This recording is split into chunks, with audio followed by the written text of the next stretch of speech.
Thank you, Congressman Kim. Thank you for your support of the H.R. 3001 in the House of Congress to advance human rights in Vietnam. We'd like to acknowledge now Dr. Mingzi Chen in attendance. He is a policy analyst at the U.S. Commission on International Religious Freedom, focusing on China, North Korea, and Vietnam. We have a video of the YouServe New chairperson. Our next speaker, the video is Ms. Anurima Bhargava. Luật sư Anurima Bhargava là tân chủ tịch của Ủy ban Tự do Tôn giáo Quốc tế Hoa Kỳ. Bà là một luật sư nhân quyền với nhiều kinh nghiệm vận động cho các cộng đồng thiểu số. Bà Bhargava tốt nghiệp luật tại Columbia và tốt nghiệp Hàn Ưu tại Đại học Harvard. Xin kính mời bà.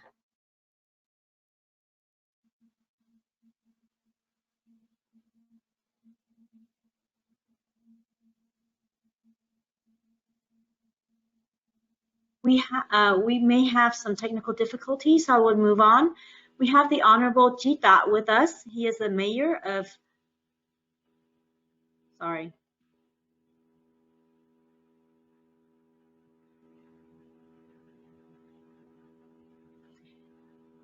the Honorable Jita is the mayor of the city of Westminster, California.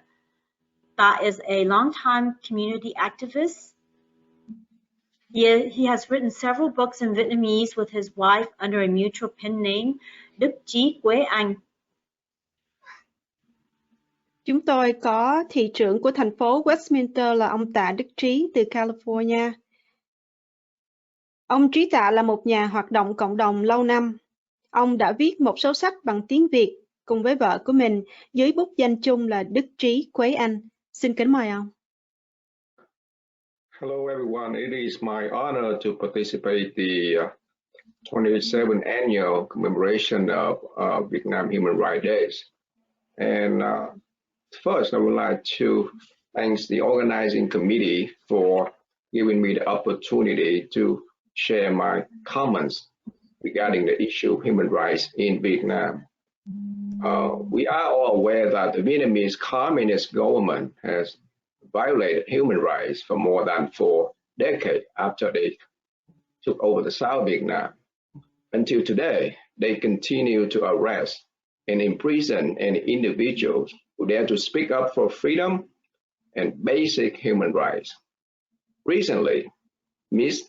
Kang Thị Thieu and her son were sentenced with 8 years in prison because both of them protest and condemn the government for abusing its power in taking people's lands. They are among many other human rights activists who are raising their voices for freedom and democracy. Vietnam Human Rights Days is not only the day we all speak against the Vietnamese Communist government for human rights violation, but also to continue to urge the U.S. government to put more pressure on Vietnam on the release of imprisoned human rights activists. With the commitment to fight for freedom and human rights in Vietnam that we all have, hopefully there will be freedom and democracy in Vietnam in the near future. Thank you so much. Kính thưa tất cả quý vị, trước hết tôi xin chân thành cảm ơn ban tổ chức đã cho chúng tôi có cơ hội tham dự Ngày Nhân quyền Việt Nam lần thứ 27 và chia sẻ vài lời về hiện trạng nhân quyền tại Việt Nam. Nhưng chúng ta đều biết việc vi phạm nhân quyền của nhà cầm quyền Cộng sản Việt Nam đã kéo dài hơn 4 thập niên qua sau khi Cộng sản Bắc Việt đã cưỡng chiếm miền Nam vào 30 tháng 4 năm 1975. Và cho đến giờ phút này thì họ vẫn tiếp tục bắt bớ và cầm tù bất cứ cá nhân nào lên tiếng đòi hỏi tự do và nhân quyền. Và gần đây nhất chúng ta đều biết bà Cấn Thị Thieu và con trai của bà đã bị kết án 8 năm tù giam vì cả hai đã biểu tình chống lại việc nhà cầm quyền đã cưỡng chiếm đất đai của dân Quan, và họ là một trong số rất nhiều các nhà tranh đấu nhân quyền hiện nay vẫn đang tiếp tục lên tiếng về hiện trạng nhân quyền và dân chủ đang bị vi phạm một cách trầm trọng tại Việt Nam. Ngày Nhân quyền Việt Nam không chỉ là lúc chúng ta lên án nhà cầm quyền Cộng sản Việt Nam về việc vi phạm nhân quyền, nhưng chúng ta cũng cần phải tiếp tục vận động chính quyền Hoa Kỳ để tạo thêm áp lực lên Việt Nam trong việc thả tự do cho các nhà tranh đấu và nhân quyền tại Việt Nam. Và với tất cả những quyết tâm, chúng tôi hy vọng rằng chúng ta có quyền hy vọng cho Việt Nam sẽ thật sự có tự do và dân chủ trong một tương lai. Xin cảm ơn tất cả quý vị. Thank you, Mayor. Next, we have Charles Gooseby. He is the Director of the Policy for Broadcasting Boards of Governors, the independent entity responsible for all U.S. government and government-sponsored, non-military, and international broadcasting. Ông Charles Gooseby là Giám đốc chính sách của Hội đồng Thống đốc Phát thanh Truyền hình, tổ chức độc lập, chịu trách nhiệm về tất cả các chương trình phát sóng quốc tế, phi quân sự do chính phủ Hoa Kỳ tài trợ. Xin chào mừng ông Charles Gooseby.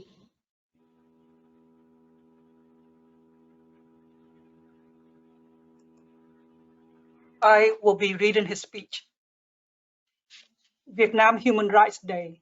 The Voice of America is our nation's premier international broadcasting service, reaching millions of listeners through radio, television, the internet, and social media in 44 languages around the world, including Vietnamese. Established in 1943, VOA's Vietnamese service is one of the oldest and provides 2.5 hours of television programming per week to an audience of more than 3 million Vietnamese. Many overseas Vietnamese tune in as well, and the website is particularly popular with them. The Vietnamese government's attitude toward a free press is well known to you.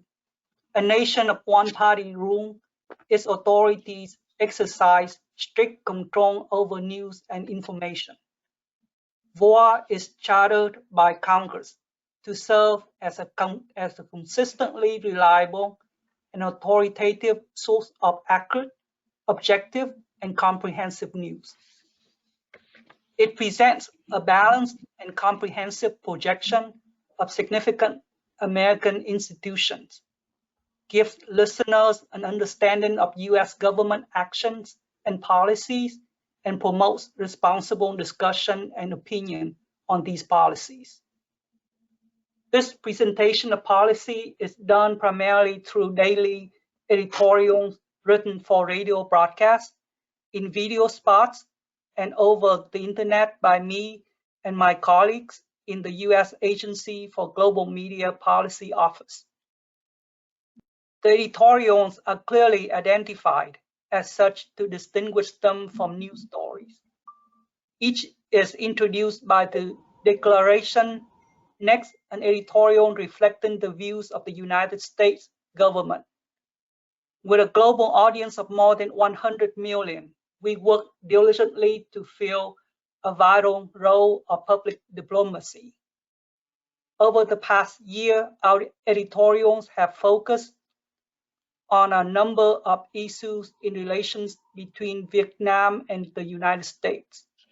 But human rights has been a priority topic.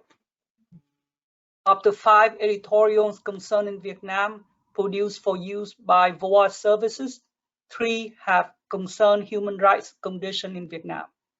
Vietnam stifling free expression, independent journalists arrested in Vietnam, and Vietnam Human Rights Day 2021. The USA GM Policy Office has received many expressions of thanks from Vietnamese human rights activists for its presentations of US policy carried on VOA. Perhaps the most meaningful came from Dr. Nguyễn Đan Quế, whose 1990 call for Vietnam's government to respect basic human rights did much to inspire this annual event. He wrote that thanks to VOA, the people know about the international community's support for human rights, democracy, and true freedom in our country. The Voice of America and the USAGM Policy Office and take seriously the responsibility to tell America's story to the world and present US policy as well as to bring a message of hope and support from the United States government to those struggling against repression in Vietnam and many other parts of the world. Thank you so much. I believe that we also have the Honorable Michael Arona, Senior Advisor, U.S. State Department. Do we have his statement?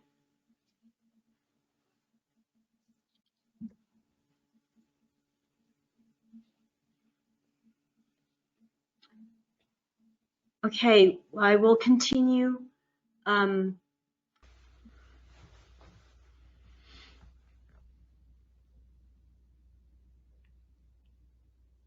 Good evening, my name is Michael Arona, and I currently serve as the Senior Advisor for Strategy in the U.S. Department of State's Bureau of Democracy, Human Rights, and Labor. From 2009 to 2013, I served at the U.S. Embassy in Hanoi, Vietnam, as political officer covering human rights.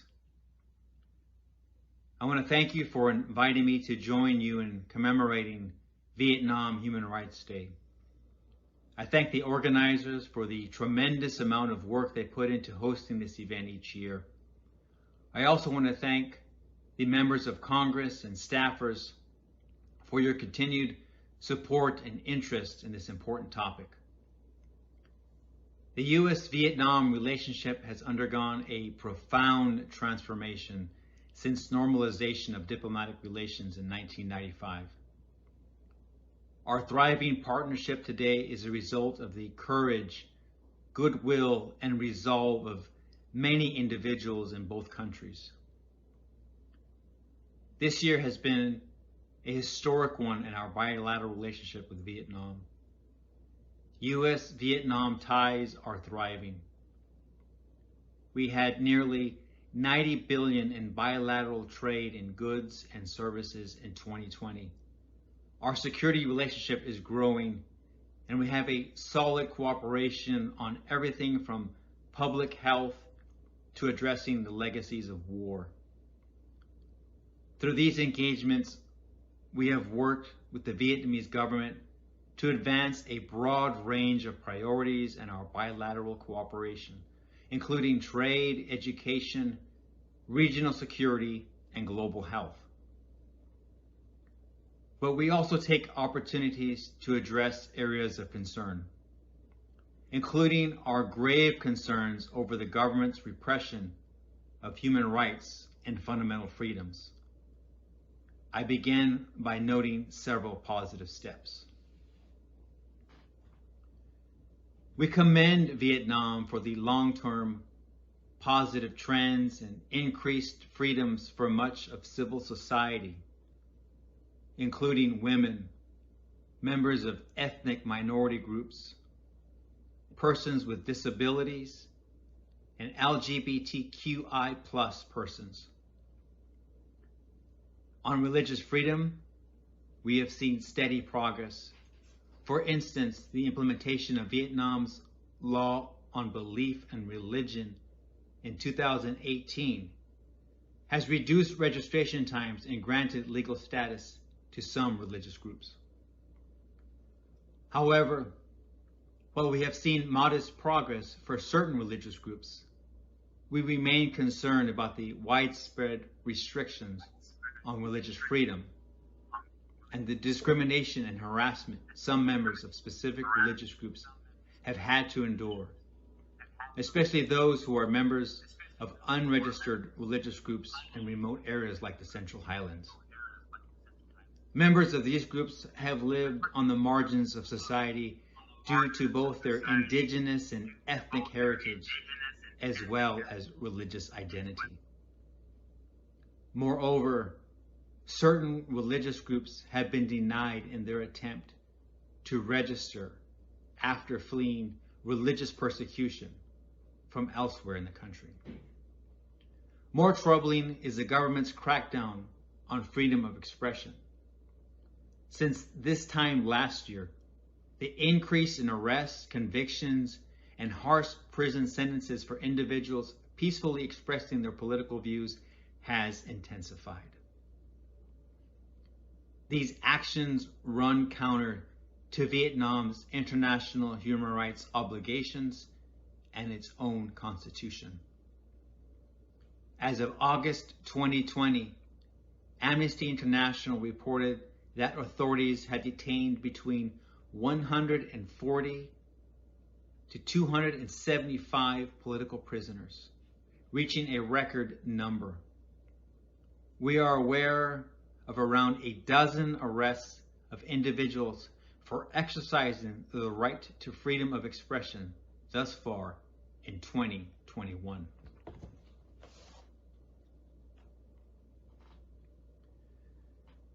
I am saddened by the fact that I do not have the time to name every prisoner detained for exercising their human rights.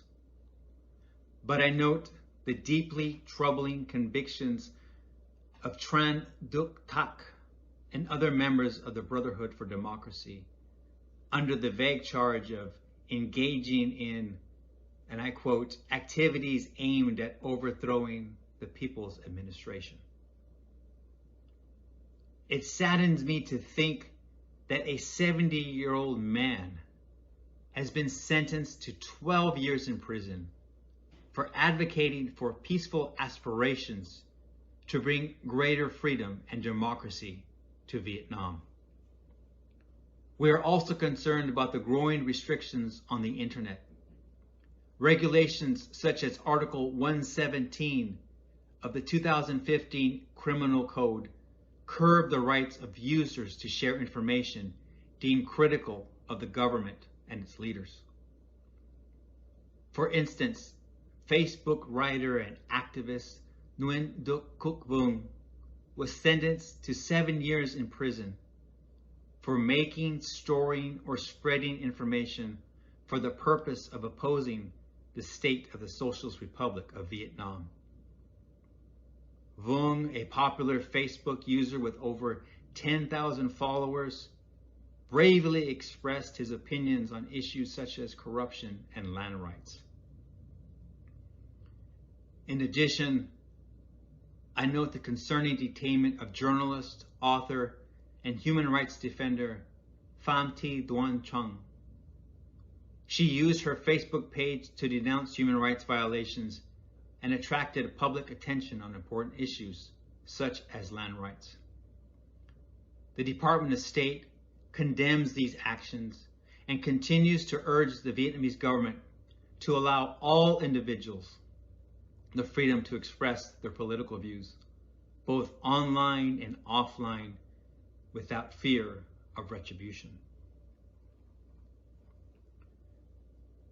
We also continue to call for Vietnam to stop targeting peaceful dissent and encourage Vietnam to take steps to better protect rights guaranteed in its constitution and that are part of Vietnam's international obligations.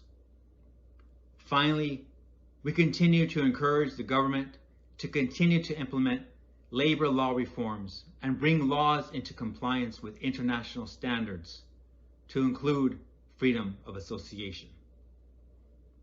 And we will work towards strengthening citizen groups that engage with the government to help tackle pressing social issues. We raise these issues with the government of Vietnam at all levels, including during the annual U.S.-Vietnam Human Rights Dialogue, and call on Vietnam to respect human rights and fundamental freedoms consistent with its international obligations and commitments. While we are encouraged by the positive developments in U.S.-Vietnam relationship over the past year, we will continue to emphasize that further progress will depend on Vietnam taking positive steps to protect and advance human rights. Vietnam is an important partner in the Indo-Pacific, and our partnership can only reach its fullest potential if the Vietnamese government improves its human rights record. Just as importantly, Vietnam can only reach its full economic potential if it respects the human rights of its own people. I will close by asking for your continued support. Your insights and updates help shape our understanding of a rapidly developing country and support a strong, prosperous, and independent Vietnam that promotes the respect for human rights and rule of law. Such a Vietnam will contribute to regional peace and stability, strengthening Vietnam as a U.S. partner. Thank you.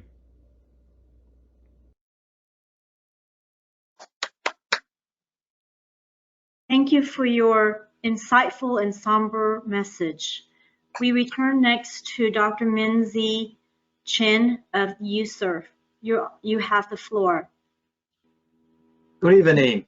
Thank you all for inviting the U.S. Commission on International Religious Freedom, or USERF, to participate in this Vietnam Human Rights Day event. My name is Minzy Chen, and I cover Vietnam, China, and North Korea at the Commission.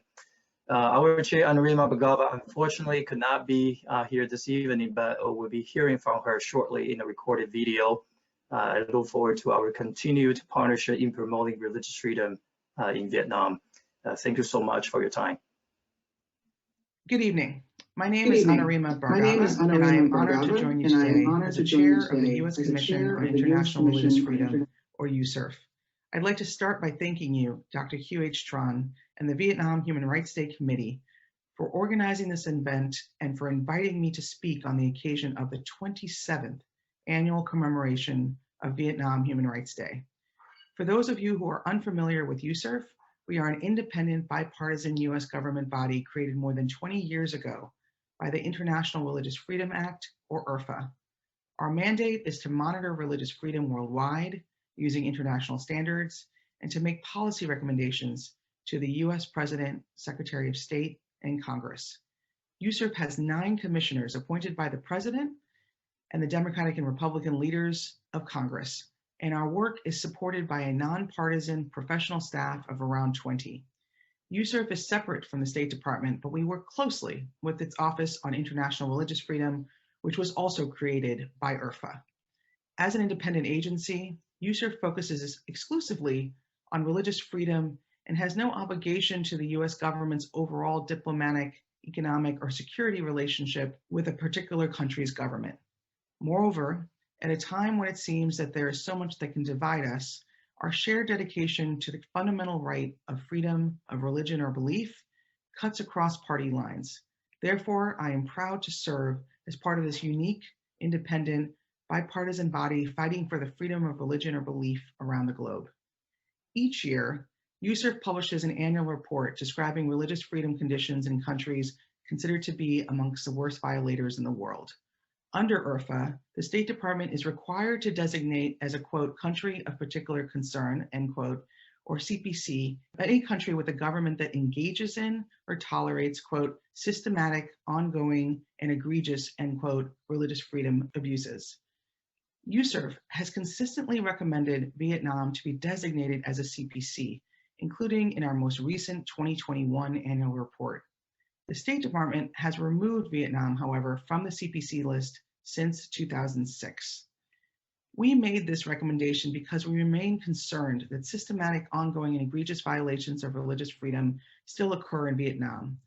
I traveled to Vietnam with the USERF delegation in the fall of 2019 and met with government officials, religious leaders, and community members. We heard about improvements being made, especially for established and recognized religious groups.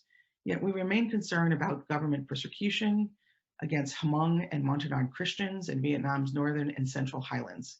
Local authorities subject these vulnerable ethnic minority communities to beatings, detention, imprisonment, torture, and forced renunciation of faith, and have refused to grant them household registration documents and ID cards that are necessary for simple living in a normal life in Vietnam. We also remain concerned that the Vietnamese government is using the recently enacted law on religion and belief to curtail religious practice by unregistered religious groups, such as the independent Wahha Buddhists, Unified Buddhists, Cao Dai followers, Catholics, and many others. We also learned of the ways that the law, as written and being implemented, adversely affects even recognized religious groups. USCIRF also continues to pay attention to the plight of religious prisoners of conscience in Vietnam. Last September, USCIRF celebrated the release of Pastor Adao, who USCIRF Commissioner James Carr adopted through our Religious Prisoners of Conscience, or RPOC project. I also continue to advocate for the release of Nguyen Bac Truyen, a Wahha Buddhist human rights lawyer who worked to assist prisoners of conscience and defend the rights of religious communities. Despite these challenging realities, however, the US government has consistently and persistently pressed the Vietnamese government to make improvements in human rights conditions generally and religious freedom specifically, since the normalization of relations between the two countries in 1995. The Vietnamese government has made modest improvements in religious freedom conditions over the years. We hope that trend continues. As such, USCIRF will continue to engage with the Vietnamese government and emphasize that it's in its best interest to respect freedom of religion, as continued violations of religious freedom will only prevent our two countries from forging a deeper, more constructive relationship today. Thank you again for this opportunity to address you. I look forward to continuing our collaboration to ensure that victims of religious persecution and violence in Vietnam are held with dignity, and that one day all Vietnamese can worship freely and openly. Thank you. Thank you, Chair Bhagava. Community leaders inspires us to change the world when they defend human rights. We are very lucky to have such leadership today. Each will make their remarks. We will begin with Professor Phan Thông Hung, Chairman of the Board of Directors of Vietnam Human Rights Day, May 11th. Founder and advisor of Republic of Vietnam Next Generation, President of the Board of Executive of the Federation of Vietnamese American Community of the USA. Giáo sư Phan Thông Hưng, Chủ tịch Hội đồng Quản trị Tổ chức Ngày Nhân quyền cho Việt Nam, là Chủ tịch Hội đồng chấp hành Cộng đồng Người Việt Quốc gia Liên bang Hoa Kỳ, là sáng lập viên và cố vấn của Tổ chức Hậu duệ Việt Nam Cộng hòa Hải ngoại. Xin kính mời giáo sư Phan Thông Hưng. Dear distinguished guests and fellow countrymen, on behalf of the Board of Directors of the Vietnam Human Rights Day organization, I'm Hung Phan, am honored to report and share our thoughts about human rights in Vietnam with you today. Over the past 46 years, the Vietnam Communist government has deprived its own people of basic fundamental rights through forcefully arresting, persecuting, and unjustly repressing anyone who dares to speak up and opposes the government's wrongdoing, such as renting land to China project. People's lives in Vietnam have suffered from grief and injustice such as loss of land, housing, and lives, starting with the story of the people suffering through unlawfulness in Loc Hưng and Dong Tam last year. Mr. Lê Đình Kinh was murdered. His two children were sentenced to death, while other villagers were handed down sentences of multiple years in prison. With economic exhaustion, the people's lives in Mekong Delta are in danger due to chronic problems of drought caused by Chinese hydroelectric dams upstream blocking water flow. This has in turn created the problem of the salty seawater being backflowing into the farmland at unprecedented level this year, to the point at which people growth and produce simply cannot survive. Statistically, thousands of people have left their land to find their livelihood elsewhere. In addition to the harms caused by Formosa incident polluting the water in the central region in Vietnam, in the East Sea, fishermen cannot go fishing because they are constantly being harassed. Their boats would be rammed and sunk by the Chinese Navy, who falsely claimed that it was their territory. Meanwhile, the Vietnam government dares not speak up even to protect their sovereignty. Cowardice to their enemy, cruelty to their people, the Vietnam government is always bashing and persecuting those who fight for democracy in Vietnam. The press, such as the Independent Journalists Association, is censored, and the civil rights organizations are suppressed. Hundreds of prisoners of conscience, such as Mr. Trần Huỳnh Duy Thức, Pastor Nguyễn Bắc Truyện, etc., were arrested and sentenced to more than 10 years in prison for simply speaking out against the evil action in the country, as well as the cases of Mr. Phạm Chí Dũng and Ms. Phạm Đoan Trang recently. Dear distinguished guests and fellow countrymen, Vietnam Human Rights Organization is a non-profit one that brings together young adult members who have succeeded in their personal career in the U.S. Although we live in exile, our hearts are always with our people who are still living under a hard and corrupted dictatorship and yearning for freedom, democracy, and human rights. Today, the number of prisoners of conscience is increasing in spite of enormous opposition from within and abroad. Facing that situation, we must continue to speak up and show support for the domestic human rights movement that grows and spreads across Vietnam. This is our responsibility, the duty of beloved children of Vietnam. Together with the appeals of all countries of the free world, let us raise our voices for justice, freedom, democracy, and human rights for Vietnam. Thank you very much.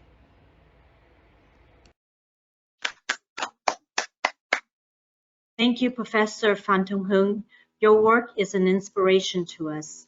Next, we have the Most Venerable Thích Huỳnh Việt, Vice President of the Institute of the Dissemination of the Dharma, the ecclesiastical governance body of the Unified Buddhist Church of Vietnam.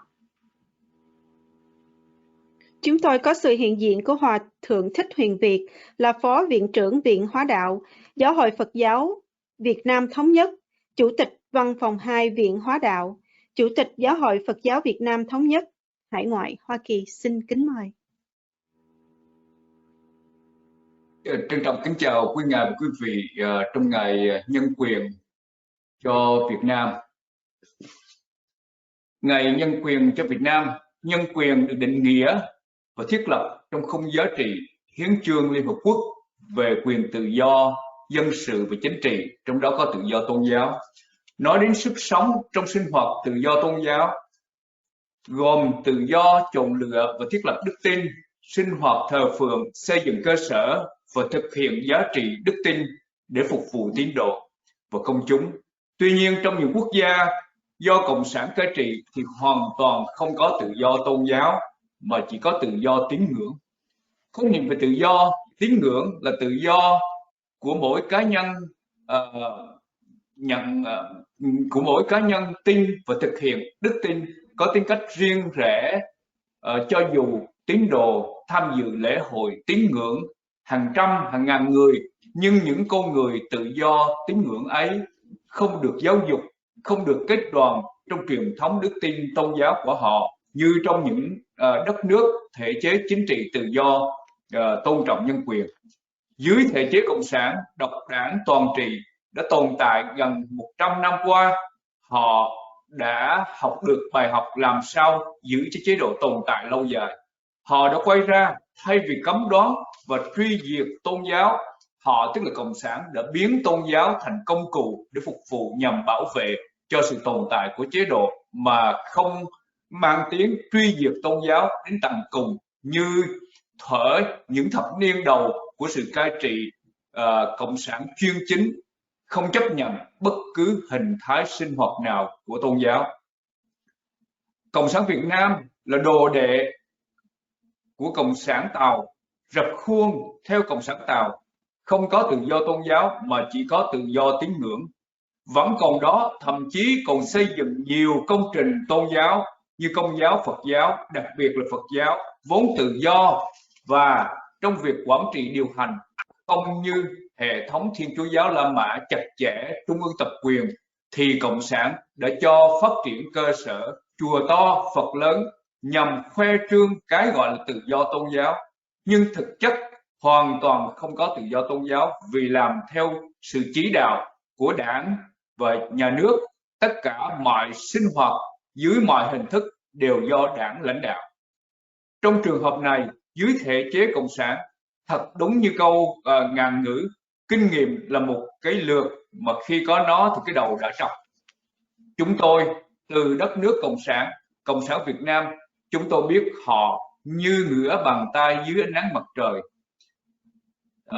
Nhưng khi biết họ rồi thì họ là ai thì chúng tôi đã bị họ nuốt trọn, cướp trọn, tước đoạt trọn quyền tự do và nhân quyền của người dân, trong đó có chúng tôi. Đất nước và nhân dân Hoa Kỳ đã cho chúng tôi cơ hội và quyền sống làm người trong tuổi đời còn lại. Đặc biệt cũng từ đây con cháu của người Việt chúng tôi có được tương lai sáng lạng, sống tự do, mưu cầu hạnh phúc cho mình, phục vụ cho tha nhân, đặc biệt cho đất nước và nhân dân Hoa Kỳ, vì chúng tôi là công dân Hoa Kỳ thuộc về đất nước và dân tộc Hoa Kỳ. Xin trân trọng kính chào quý ngài và quý vị. Thank you, Most Venerable Thích Quỳnh Việt. 3 minutes is an impossible time to describe how a church and arguably a majority religion has been destroyed in Vietnam by the authorities. Next, we have Mr. Đỗ Văn Hội. Mr. Đỗ Văn Hội is active in fighting for freedom, democracy, human rights, and territorial integrity for Vietnam. He is the overseas representative for the Interfaith Council of Vietnam, advisors to the Federation of Vietnamese American Communities of the USA, and advisor to the movement to protect Spratly and Parcel Island. Distinguished guests, ladies and gentlemen, on behalf of the Overseas Liaison Office of the Interfaith Council in Vietnam, we would like to present a summary of the persecution of religion in Vietnam as follows. Since April 30th, 1975, the Vietnamese Communist government has been destroying and controlling all religion, confiscate church property, close their school, monastery, orphanage, etc. All churches have to join the state-controlled organization. All worship and education activity must be authorized by the state. Recently, due to international pressure, the government were forced to relax a little, but they still have control strictly independent churches. Dignitary and believer, including those of Interfaith Council in Vietnam, are constantly persecuted, monitored, attacked, and in danger. Here are some specific cases of religious suppression in Vietnam. Buddhism. The Unified Buddhist Church of Vietnam was almost dissolved. Many pagodas were demolished, such as the Liên Tri in Thủ Thiêm, An Cư in Da Nang, Sơn Linh in Kon Tum, and so on. Most Venerable Thích Công Tánh and many other dignitaries are now temporarily residing in different places because their pagoda have been destroyed. Cao Daiism. The government established the state control of Cao Dai organization. Most of Cao Dai institutions were confiscated or destroyed, such as Tây Ninh Holy Temple, Thuy An Temple at Phú Yên, Hiếu Xương Temple at Thuy Hóa, and so on. The passport of subsidiary Herphi taken away by government in 2014 has not yet been returned. Catholicism, the authority confiscate many Catholic institutions such as Hoan Tien Minor Seminary in Hue, the Apostolic Nuncio and Archbishop land in Hanoi, Tu Thiem Parish Church in Tu Thiem, Saigon, Tam Toa Church in Quang Binh, Loc Hưng Parish in Saigon, Thiên An Monastery in Huế, and so on. Many Catholic priests, including Father Đặng Hữu Nam, Nguyễn Duy Tân, and others, were constantly harassed, threatened, and assaulted by authority, or under pressure to be transferred or suspended. Father Nguyễn Văn Ly, after more than 22 years in prison, is still under house arrest at Huế Diocese. His health is very poor. Hoa Hao Buddhism, church property confiscated in 1975 has not been returned. The last foundation of An Hoa Pagoda was taken away by state-controlled church. Many followers are still detained, such as Mr. Vương Văn Tha and his children. The church annual celebration were banned by the authority. Protestantism. The police are still regularly monitoring, stopping, and intimidating independent churches on Vietnam, including the ethnic church in the Central Highlands. Many pastors and believers have been imprisoned, including Pastor Nguyễn Trung Tôn, Pastor Đinh Điên, and many other dignitaries and believers. About human rights, the Vietnamese authorities have seriously violated the human rights and deprived of basic freedom of Vietnamese people, brutally suppressed dissidents, performed injustice trial, suppressed independent journalists, and currently detained over 260 prisoners of consent. What about the reason the Interfaith Council in Vietnam? First, strongly condemn the communist dictatorship in Vietnam. Second, demand the government to restore the people basic freedom, as freedom, religion, of politics, election, freedom of choice of political institution, and rights of national self-determination, release of all political prisoners, and stop arresting dissidents. Third, request a free world to support the Vietnamese struggle for freedom and democracy. May 11, 2021, signed by co-chairman. Most Venerable Thích Khổng Tánh Buddhism, Father Nguyễn Văn Lý Catholicism, Subdister Herphy Caudaism, Mr. Lê Văn Sok, Hoa Hao Buddhism, Pastor Nguyễn Hoàng Hoa, Protestantism. Council General Secretary, Mr. Lê Quang Hiến, Overseas Liaison Office of Representative, Dr. Hoi Van Do. Kính thưa toàn thể quý vị, chúng tôi thay mặt cho Văn phòng Liên lạc tại hải ngoại của Hội đồng Liên tôn Việt Nam xin trình bày sơ lược về tình hình đàn áp tôn giáo tại Việt Nam như sau. Kể từ ngày 30 tháng 4 1975, nhà cầm quyền Cộng sản Việt Nam đã tìm cách tiêu diệt các tôn giáo, tịch thu các tài sản của các giáo hội, đóng cửa trường học, tu viện, viện mồ côi v.v.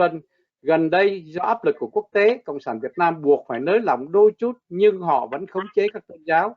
Các tôn giáo phải gia nhập các tổ chức tôn giáo do nhà nước kiểm soát. Việc tu trì, giáo dục đều phải được nhà nước cho phép. Các chức sắc và tín đồ độc lập, trong đó có chức sắc của Hội đồng Liên tôn Việt Nam, thường xuyên bị đàn áp, theo dõi, tấn công, gây nguy hiểm đến tính mạng. Nhiều cơ sở tôn giáo bị phá hủy, chúng tôi không thể kể ra đây hết ở đây. Trước những lý do kể trên, Hội đồng Liên tôn Việt Nam, thứ nhất, cực lực lên án nhà cầm quyền độc tài Cộng sản tại Việt Nam.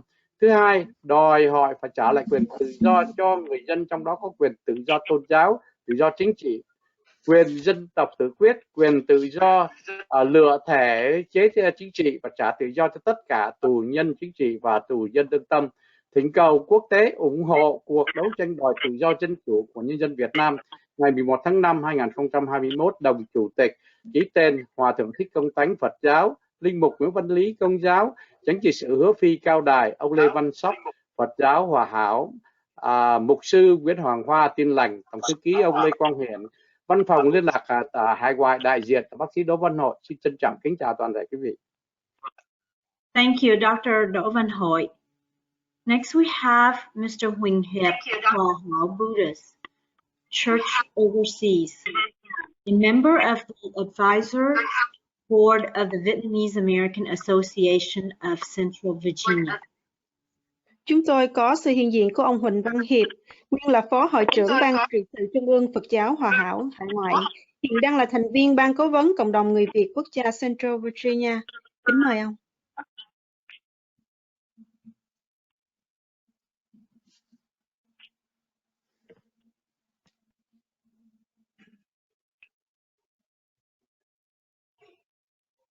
Yes, he may have some technical difficulties. Let me move forward. Next, we have Professor Mike Hendrick. He is practitioner of Gaudaiism before April 30th, 1975. He was the director of academic affairs of Tây Ninh Cao University. Professor Mike Hendrick worked in the environmental field of solid, liquid, and gas industrial waste, and a lecturer in chemistry in King College, Fresno. Chúng tôi có sự hiện diện của giáo sư Mike Hendrick, quốc sĩ, là người con đạo Cao Đài. Trước 30 tháng 4 năm 1975, ông phụ trách chức vụ giám đốc học vụ của Viện Đại học Cao Đài Tây Ninh. Giáo sư Mike Hendrick làm việc trong lĩnh vực môi trường về chất thải kỹ nghệ rắn, lỏng và khí. Ông phụ trách quản lý một số nhà máy thanh lọc phế thải lỏng qua ngân sách Superfund của EPA. Ông cũng là giảng viên về hóa học ở King College, Fresno. Kính mời ông. Dạ, tôi Mai Thanh Thuyết xin thân ái được chia sẻ với bà con nhân ngày nhân quyền Việt Nam. Chúng tôi muốn nói về cái tình trạng của đạo Cao Đài trong và ngoài nước sau ngày 30 tháng 4. Thưa quý vị, ngày 20 tháng 9 năm 1978, một tòa án và một bản án được Cộng sản Bắc Việt dựng lên dựa theo sự ngụy tạo sự kiện, xuyên tạc lịch sử nhằm khủng bố các chức sắc tín đồ Cao Đài nhằm thực hiện mục tiêu tiêu diệt đạo. Và chính cái bản án này là cái điểm khởi đầu cho tất cả sự ra đời của một đạo lệnh ký ngày 1 tháng 3 năm 1979. Đạo lệnh đó có ghi giải tán toàn thể Hội Thánh Cao Đài và Thánh Tây Ninh, thành lập hội đồng trưởng quản tạm thời, đồng thời chiếm đóng nội ô của tòa thánh Tây Ninh và tất cả tài sản của đạo xung quanh khu tòa thánh, trong đó có Viện Đại học Cao Đài Tây Ninh do chính chúng tôi bàn giao vào ngày 14 tháng 5 năm 1975. Sau đó, Cộng sản Bắc Việt đã thành lập Hội Thánh Cao Đài Quốc dân qua việc thiết lập Hội đồng trưởng quản chính thức, rồi hiến chương Đinh Hợi năm 2007 hoàn toàn đi ngược lại với chân pháp chân truyền của đạo Cao Đài phổ độ. Các chức sắc, chức việc trong tòa thánh hiện nay là phải đăng ký, mở ngoặc vậy đóng ngoặc và phải nhận được sự chấp nhận và chuẩn duyệt của ban tôn giáo của chính phủ. Lãnh đạo điều hành cao nhất của Hội Thánh Quốc dân ngày hôm nay là một trưởng quản do đầu sư tự phong là Nguyễn Thành Tám phụ trách. Nói tóm lại, Hội Thánh Cao Đài Quốc dân hiện nay ở trong nước chỉ là một tổ chức ngoại vi của đảng, một công cụ thực hiện chủ trương đường lối của đảng, được lập ra theo chỉ thị của đảng và nhà nước để lừa bịp dư luận người dân trong nước và quốc tế mà thôi. Thưa quý vị, nhưng còn đối với các tín đồ và chức sắc, chức việc Cao Đài đã vượt thoát ra hải ngoại thì sao? Xin thưa, khởi đầu từ các cơ sở hoạt động rải rác cùng khắp trên thế giới, từ sự tự phát nhanh chóng nền đại đạo tại hải ngoại. Sau 46 năm ở hải ngoại, hiện có tất cả 7 thánh thất xây dựng theo cái mô hình phỏng theo thánh thất mẹ ở tòa thánh Tây Ninh, nhưng với quy mô nhỏ hơn. Trong đó, thánh thất ở Houston có thể nói là một thánh thất lớn nhất trên thế giới ngày hôm nay. Và Ban Thế đạo Cao Đài Hải ngoại đã triệu tập Đại hội Tín hữu Cao Đài Hải ngoại vào ngày 23 và 24 tháng 12 năm 1995 tại thành phố San Jose. Từ đó, Ban Thế đạo đã hoạch định chương trình hoạt động và điều hành Ban Thế đạo, gồm Ban Thế đạo Trung ương với nhiệm vụ quản trị và điều hành hoạt động toàn diện tổ chức của ban thế đạo tại hải ngoại. Ngoài ra, còn có các ban thế đạo trên các địa phương ở các quốc gia trên thế giới và hoạt động độc lập, không có phối hợp. Như vậy, ban thế đạo là một cái cơ quan đặc biệt của đạo Cao Đài, lập ra để tạo điều kiện cho những người tài giỏi đang phục vụ ở các tổ chức ở thế gian, để từ đó lập nên công quả nơi cửa đạo, nhằm hai nhiệm vụ sau đây: hình thành một cơ chế chung cho mọi sinh hoạt đạo sự tại hải ngoại để bảo vệ chân truyền và thực thi sứ mạng tam kỳ phổ độ theo thánh ý của Đức Chí Tôn. Thứ hai, từ các cơ sở đạo hoạt động đơn điệu như một chiếc đũa lẻ loi kết hợp thành bó đũa, có thể đứng vững chắc để đối phó với quy luật đạo khai tà khởi, chặn đứng mọi mưu đồ và phá đạo của tà thần tại hải ngoại. Tóm lại, thưa quý vị, với cái tinh thần bất khuất của dân tộc Việt, cũng như tinh thần vì thầy, vì đạo cao độ của người Cao Đài tại hải ngoại, các cộng đồng người Việt và các tôn giáo trong tinh thần liên tôn luôn luôn tìm thế vượt cao lên mãi, để rồi sau hơn 46 năm có thể nói Cao Đài hải ngoại đang đi dần đến chỗ hợp dứt và khẳng quyết dứt khoát là không một cường quyền nào có thể tiêu diệt được. Xin cảm ơn quý vị đã lắng nghe.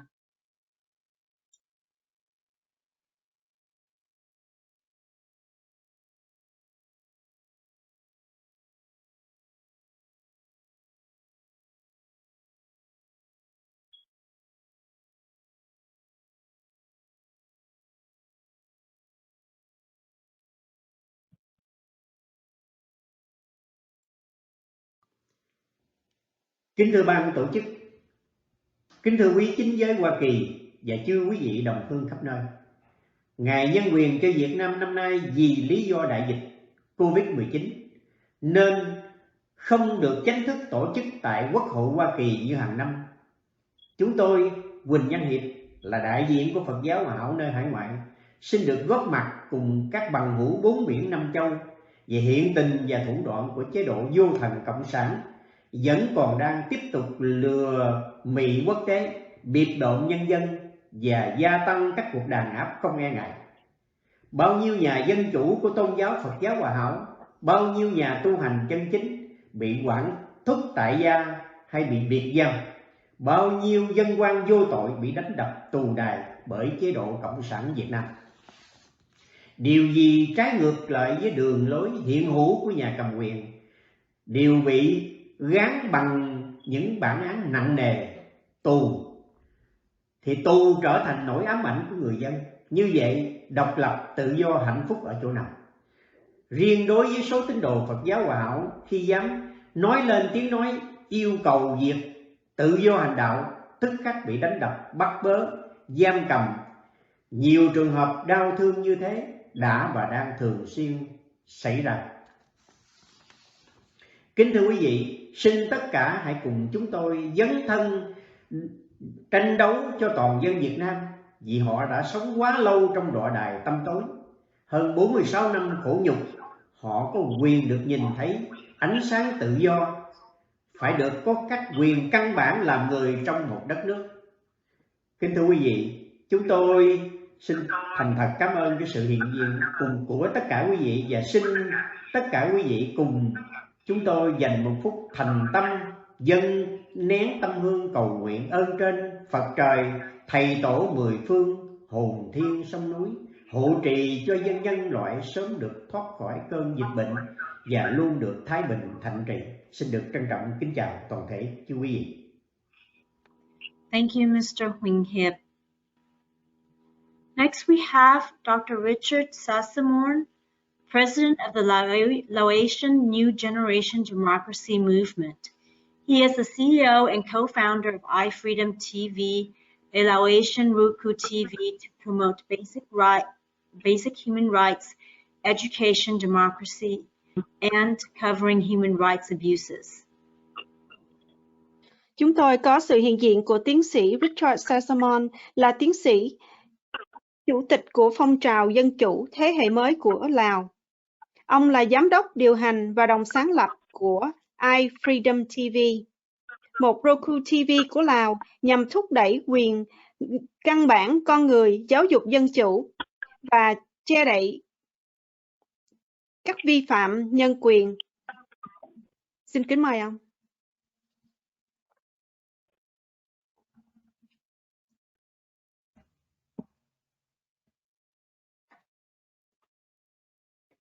Do you have the video?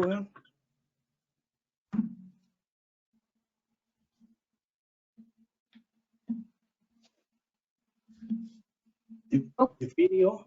We may have to play the video another time. So let's return back when you have the video ready. Ladies and gentlemen, I'm Richard Sizemon. On behalf of the Laotian New Generation Democracy Movement, I would like to thank to organizing committee for inviting me to join Vietnam Human Rights Day 2021. Many centuries, the war was built on many purposes. Some war are good benefit, some are not. One war man built in last century was Berlin Wall. It was a war to isolate people by oppressive government. Eventually, with the help from the free world, free-thinking people, the Berlin Wall came down. The different type of war in the 21st century is the fire war or cyber war. It also has good and bad benefit. The oppressive government to isolate people from access to information and communication. Through the internet is also using firewall. Every day, more web journalists were jailed than those working in other mediums. According to the Committee to Protect the Journalists claim, China, Burma, Laos, and Vietnam have led to the clampdown. They have arrested writers, blocked the website, and censored internet access, set strict rules for cyber cafe, and tracked down on posters.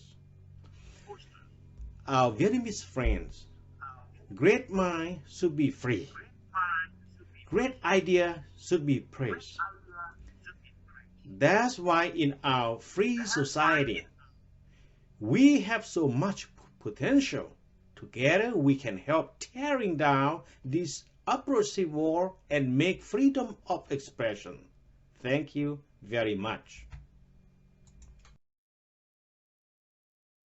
Thank you. Thank you, Dr. Sizemore. We now have Father Vũ Minh of the Vietnamese Holy Martyrs Catholic Church. Please go ahead. Yes, sir.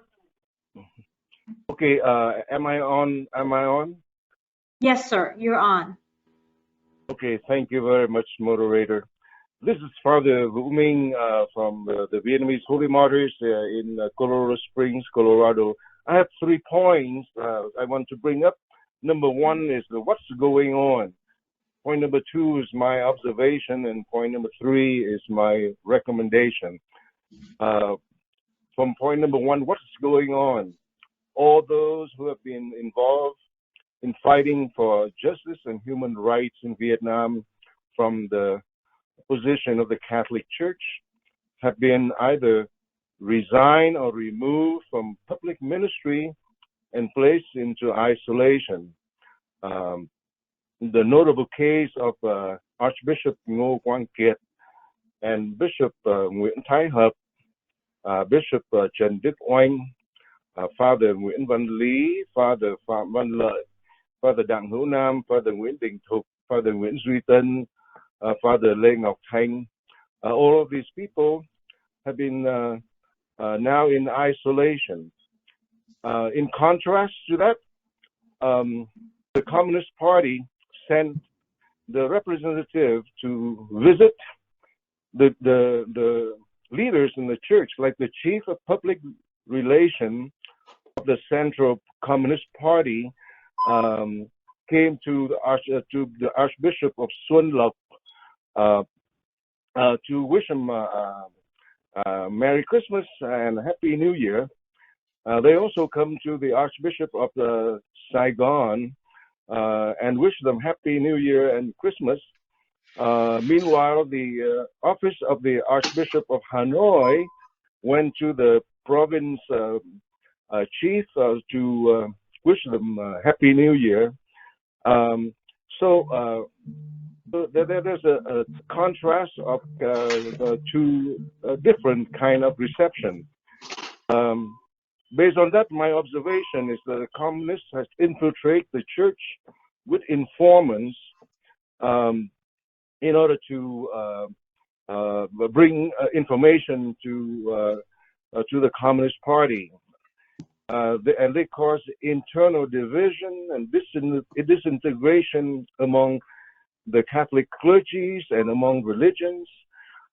They use a tactic of persuasion. If not, they will use threat to coerce people. They use the carrot or stick to do what the communists want them to do. And Công an is very good in this tactic. They use the slogan of tốt đời đẹp đạo, that is commendable in public and advisable in religion. They use the same treatment to other religions like the Buddhists, the Cao Dai, and the Hoa Hao and Tin Lành.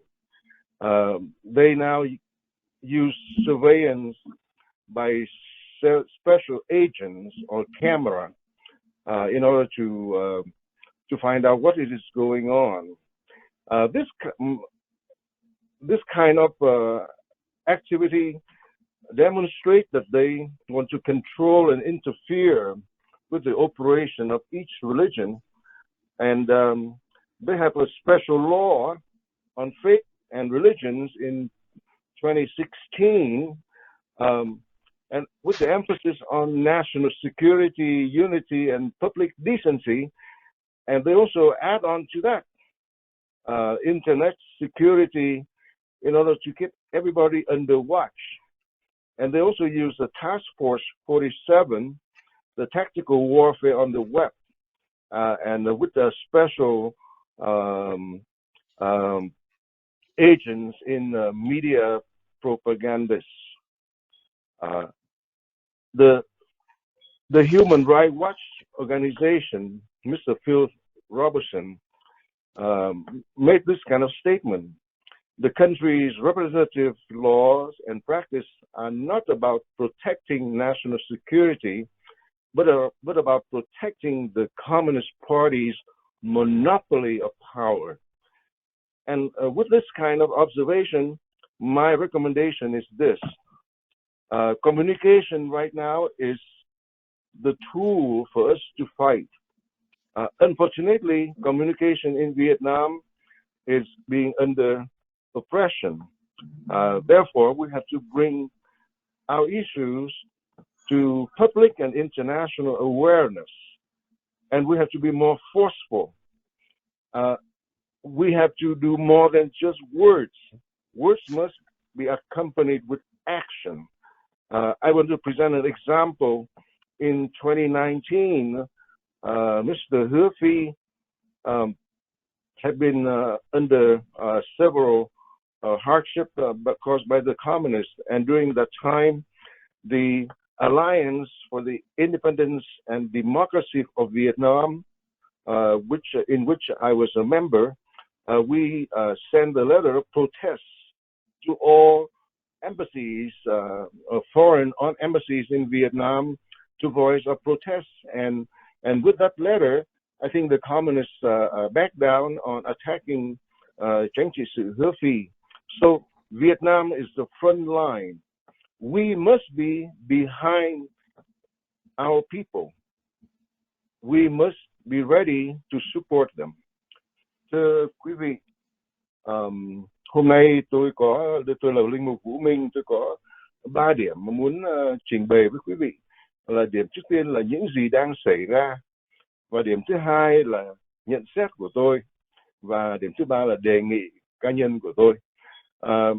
Những gì đang xảy ra, Đức Tổng giám mục Ngô Quang Kiệt, Đức cha Nguyễn Thái Hợp, Đức cha Trần Đức Oanh, cha Tadeo Nguyễn Văn Lý, cha Phêrô Phan Văn Lợi, cha Giuse Đặng Hữu Nam, cha Anton Nguyễn Đình Thục, cha Giuse Nguyễn Duy Tân, cha Anton Lê Ngọc Thanh.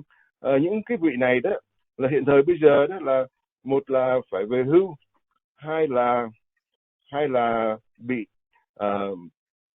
đem ra khỏi cái công việc của họ để đi về những cái chỗ mà một là hẻo lánh, hai là giống như là bị giam lỏng để vô hiệu hóa sự đấu tranh của các vị này.